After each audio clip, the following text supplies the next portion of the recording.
ग्राम घोघरा, तहसील बंडा, जिला सागर, मध्य प्रदेश में संपन्न हुए 24 घंटे के अखंड श्री दुर्गा चालीसा पाठ के अनुष्ठान में भारतीय शक्ति चेतना पार्टी की राष्ट्रीय अध्यक्ष शक्ति स्वरूपा बहन संध्या शुक्ला शामिल हुई, जहां उन्होंने कार्यकर्ताओं को संबोधित करते हुए कहा कि हमें सत्ता सुख का लोभ नहीं है, लेकिन आज नहीं तो कल भारतीय शक्ति चेतना पार्टी तीसरे विकल्प के रूप में देश में अवश्य स्थापित होगी। भाजपा और कांग्रेस के बाद यदि कोई सबसे बड़ी पार्टी है, तीसरे विकल्प के रूप में है, तो वह भारतीय शक्ति चेतना पार्टी है। हमने भाजपा को भी देखा, हमने कांग्रेस को भी देखा, अब तीसरे विकल्प के रूप में इनसे तो हम त्रस्त हो चुके हैं, इनसे तो अब हम कोई उम्मीद कर ही नहीं सकते, क्योंकि बदल बदल करके भाजपा भी आई, कांग्रेस भी आई। यदि कार्य करना होता तो आजादी के 75-76 सालों बाद भी हमारी अद्भुत दशा ना होती। इसीलिए तीसरे विकल्प के रूप में भारतीय शक्ति चेतना पार्टी का गठन किया गया है। हमें सत्ता सुख का लोभ नहीं है।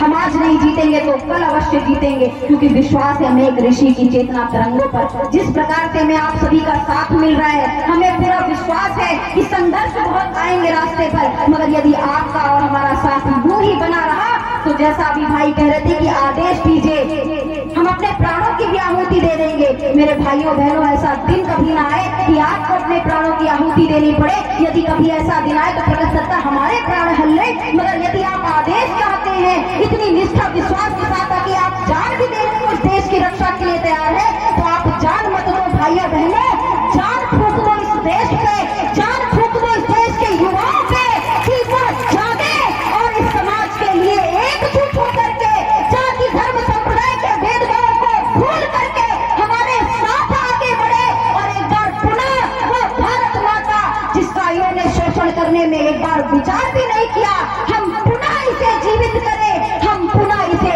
विश्व गुरु बनाने की ओर ले चले, हम पुनः अपनी भारत माता के चरणों में अपने श्रद्धा के सुमन अर्पित करें और देश को हमेशा विकास के पथ पर आगे लेकर के जाएं। वहीं इस मौके पर उपस्थित पार्टी के राष्ट्रीय महासचिव सिद्धाश्रम रत्न आशीष शुक्ला ने समाज में बढ़ते अपराधों पर चिंता जताते हुए कहा कि लोगों के आचरण में परिवर्तन होने के बाद ही समाज में महिलाओं के प्रति हो रहे अपराधों में अंकुश लगाया जा सकता है। परम पूज्य गुरुवर ने कहा था, कितने ही लोगों को आप फांसी दे दो, कितने अपराधियों को फांसी दे दो, लेकिन जब तक समाज में विचारधारा का परिवर्तन नहीं होगा, लोगों के आचार विचार व्यवहार में परिवर्तन नहीं होगा, लोगों के संस्कारों में परिवर्तन नहीं होगा, तब तक बेविचार की घटनाएं नहीं रुकेंगी, नशे के विरुद्ध आवाज नहीं उठेगी। और आज आप देखिए कितना बड़ा परिवर्तन आपको दिखाई पड़ रहा है। परम पूज्य गुरुवर के आशीर्वाद से धर्म रक्षा, राष्ट्र रक्षा और मानवता की सेवा के लिए जो 3 धाराएं, जो त्रिवेणी चल रही है, उसमें आप सभी और मजबूती से कार्य करें। ये घोघरा गांव और आसपास के परिक्षेत्र के भी भाइयों बहनों और जहां तक इस ध्वनि विस्तारक यंत्र के माध्यम से आवाज जा रही है, आप सभी से भी आह्वान करते हैं। बहुत सारे नए भाई हमारे आगे भी बैठे हैं, पीछे बैठे हैं, आपका भी आह्वान करते हैं। ये समय है परिवर्तन लाने का, यह समाज में कुछ नया कर दिखाने का, अनित्य न्याय धर्म से मुक्त, हमारा भ्रष्टाचार से मुक्त, अपराध मुक्त समाज नवीन बनाने का, जिसके लिए हम आपको भगवती मानव कल्याण संगठन और भारतीय शक्ति चेतना पार्टी से जुड़ने का बार बार आह्वान करते हैं। कार्यक्रम समापन के पश्चात राष्ट्रीय महासचिव ने पत्रकारों द्वारा पूछे गए जनहित से जुड़े विभिन्न सवालों का जवाब दिया।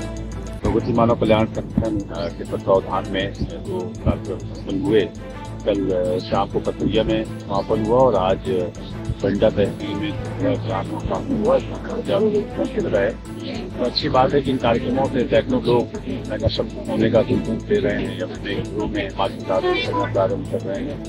सद्भावना, भाईचारे और सत्यनिष्ठता का पाठ करते हुए समाज को भी प्रकाशित करने का कार्य कर रहे हैं। ये बहुत ही सफल कार्यक्रम हुए। 2 दिन के कार्यक्रमों में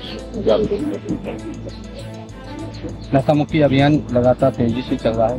प्रशासन ने रोकने का प्रयास भी किया, फिर भी आप संगठन लगातार धरपकड़ कर रहा है।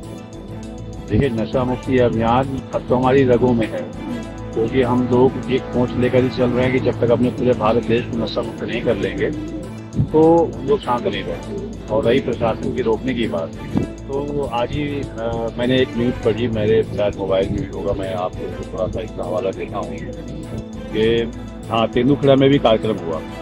उसमें अभी आपके आज ही के पेपरों में छपा है कि शुक्रवार को एसपी ने सभी थाना प्रभारी व चौकी प्रभारी को सामाजिक समरसता कार्यक्रम, साइबर अपराध जागरूकता कार्यक्रम पर चर्चा की। इस दौरान अवैध शराब विक्रय को रोकने के लिए व लोगों में नशा के विरुद्ध जागृति लाने के लिए तथा नशा मुक्ति अभियान चलाने व कार्रवाई करने के लिए निर्देशित किया गया। ये समाचार सुन के तो मैं बहुत ही कशोपेश में पड़ गया।